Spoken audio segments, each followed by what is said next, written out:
प्रताप जी की प्रोल से यहाँ तक चाय पीने आ गए। हाँ बिल्कुल, इसका टेस्ट एक अलग ही टेस्ट है। और कैसे होता है कि एक रेगुलर रेगुलर आते हैं। रेगुलर क्या है ऐसा इस चाय में? पता नहीं रेसिपी का पता नहीं है कुछ भी, लेकिन बनाते यार सबसे बेस्ट है बाड़मेर, लगभग यही बेस्ट मेरे हिसाब से तो। और चाय की पत्ती की जो रेसिपी है वो मैं खुद घर पे बना रहा हूँ। चाय के अंदर मसाले डालना, किस प्रकार से डालना, और चाय के अंदर भी मेरे फ्लेवर है।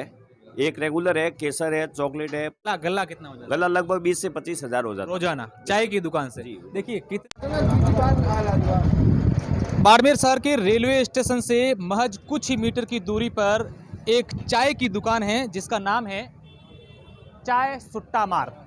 इस चाय की दुकान का आज वीडियो हम इसलिए बना रहे हैं क्योंकि इस दुकान पर अगर आपको चाय पीनी है तो करीब आधा घंटा तक इंतज़ार करना पड़ेगा, लाइनें लगेगी।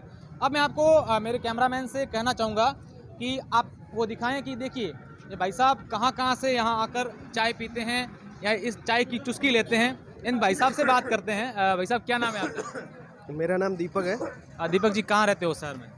मैं शहर में प्रताप जी की बोल के। प्रताप जी की प्रोल से यहाँ तक चाय पीने आ गए। हाँ बिल्कुल, इसका टेस्ट एक अलग ही टेस्ट है। और कैसे होता है कि एक अच्छी क्वालिटी की चाय है। कभी कभी चाय में कैसे कि दूध में मिलावट हो जाती है, तो यहाँ पे थोड़ी स्पेशल दूध है और चाय भी अच्छी मिलती है। मतलब ये रोजाना पीने आते हैं? हाँ, रोजाना नहीं तो समय के अनुसार दोस्त वगैरह मिल जाते हैं तो उनको साथ एक दोस्तों के साथ गपशप करने का एक अच्छी जगह है। क्योंकि बाड़मेर में ऐसी जगह बहुत कम है जहाँ पे हम बैठ पाते हैं और दोस्तों के साथ मजाक मस्ती होती है, तो यहाँ पे अच्छे से हो जाती है। निश्चित रूप से देखिए इन लोगों का क्या कहना है। अब मैं आपको दिखाऊंगा इस चाय का काउंटर। हालांकि अभी दोपहर का समय है तो थोड़ी सी यहाँ पर लोगों की जो है भीड़ है वो थोड़ी सी कम है। उसके बावजूद भी आप देखिए, आपका क्या नाम है सर? देवीदान शरण। देवीदान जी चाय पीने आए दोस्तों के साथ? रेगुलर आते हैं? रेगुलर। क्या है ऐसा इस चाय में?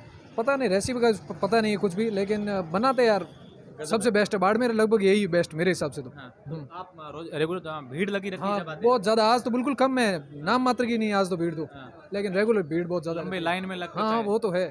देखिए इस चाय का एक सिस्टम है, यहाँ पर काउंटर है। मैं अंदर जाऊँगा और यहाँ काउंटर आप देख सकते हैं। मेरे कैमरामैन को कहूँगा कि ये दिखाएं।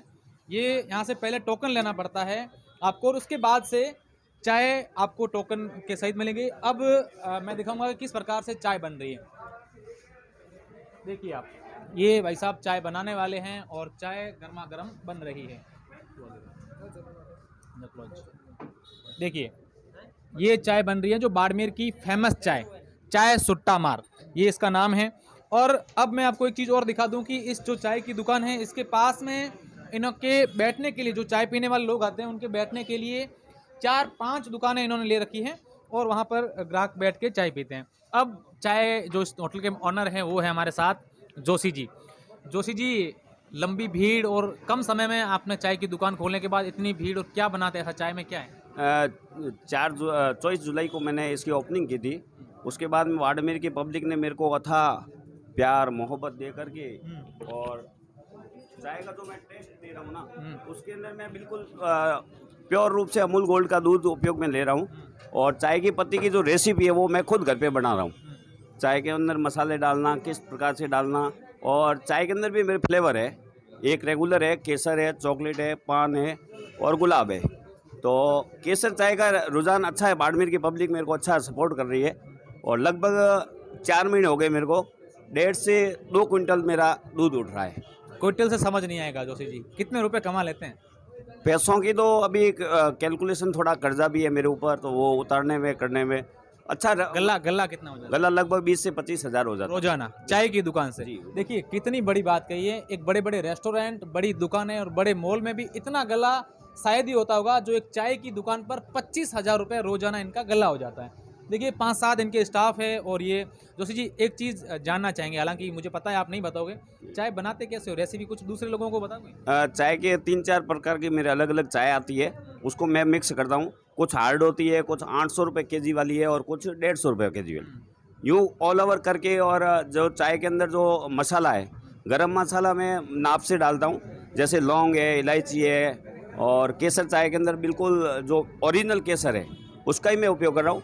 मैंने एक चीज़ देखी है, जो पब्लिक को आप क्वालिटी देंगे तो पब्लिक आपको 100% सपोर्ट करेगी। और क्वालिटी के अंदर समझौता करोगे तो 4 दिन चलोगे मार्केट में और 5वें दिन उठ जाओगे। जोशी जी, एक चीज़ ये भी है कि लोग कहते हैं कि जोशी जी की चाय पीनी है तो आपको करीब आधा घंटा इंतज़ार करना पड़ेगा, लाइन में लगना पड़ेगा, सही बात है? जी बिल्कुल, टोकन सिस्टम मैंने किया है। उसके बाद में लोगों को थोड़ा वेट करना पड़ता है, मगर लोग भी इतने धैर्य वाले हैं ना कि मेरे को सपोर्ट करके भी उसके बाद में चाय पीने के लिए खड़े रहते हैं और मोहब्बत के साथ में मेरा प्रेम से बोल करके भी चाय मेरे से लेते हैं। अच्छा, क्या चाय के कितने रुपए लेते हैं? कोई एक्स्ट्रा चार्ज है या जो मार्केट में मिलता नहीं, जो रेगुलर चाय है वो मार्केट में पूरी लोग ले रहे हैं। बाड़मेर के अंदर 10 रुपये, उसके मैं 10 रुपये ले रहा हूँ। केसर पहले मेरे 15 रुपये थे, अब केसर के भाव बढ़ने की वजह से मैं 20 कर लिए। बाकी फ्लेवर चाय कोई भी लो 15 रुपये ही है? है। अलग अलग रेट है, जो जैसी चाय लोगे वैसी। चाय के अलावा क्या कॉफ़ी बनाते हैं? चाय कॉफ़ी है, कॉफ़ी के अंदर भी एक रेगुलर कॉफ़ी है और उसके बाद में केसर कॉफ़ी। इस होटल को खोली मैंने, उसके बाद मैंने ये चीज़ देखा, बच्चों से लेकर के लेडीज़, बच्चे और बुज़ुर्ग और युवा, इन सबों को लेकर के, और मैंने इस थीम बनाई थी और इन सबों को लेके मैं चल रहा हूँ। आपने एक नाम रखा है चाय सुट्टा मार, ये क्या है? चाय सुट्टा मार, चाय यानी चाय होती है और सुट्टा बोले तो सुट्टा, उसको लेकर के तीनों चीज़ों को, क्योंकि युवा के अंदर सुट्टा का रुझान ज़्यादा है, अच्छा, तो सुट्टा पीने के लिए भी यहाँ पे आते हैं। सिर्फ मैंने 2 दुकानें ली है केवल मेरे ग्राहकों के बैठने के लिए। उसका रेंट मैं भर रहा हूँ तो केवल ग्राहकों को बैठने के लिए और उनको कंफर्टेबल महसूस हो, इसलिए मैंने 2 दुकानें रेंट पे ली खाली। अब मेरे कैमरामैन से कहूँगा कि इस काउंटर के पास आप देखिए, इस साइड का व्यू दिखाएं, कितनी भीड़ यहाँ ग्राहकों की लगी है। हालांकि दोपहर का समय होने के बावजूद यहाँ पर इतनी भीड़ है लोगों की। जब चाय का समय होता है, या सुबह की बात करें या शाम की, उस समय यहाँ पर लाइनें लगती हैं, लंबी कतारें लगती है और लोग यहाँ पर चाय पीने के लिए आते हैं। आप भी अगर बाड़मेर से वास्ता रखते हैं या कभी आपका बाड़मेर आना हो तो आप एक बार जोशी जी की चाय की दुकान पर आकर चाय पियेंगे तो निश्चय ही आपको दूसरी बार इस जगह आकर चाय पीने का मन जरूर करेगा।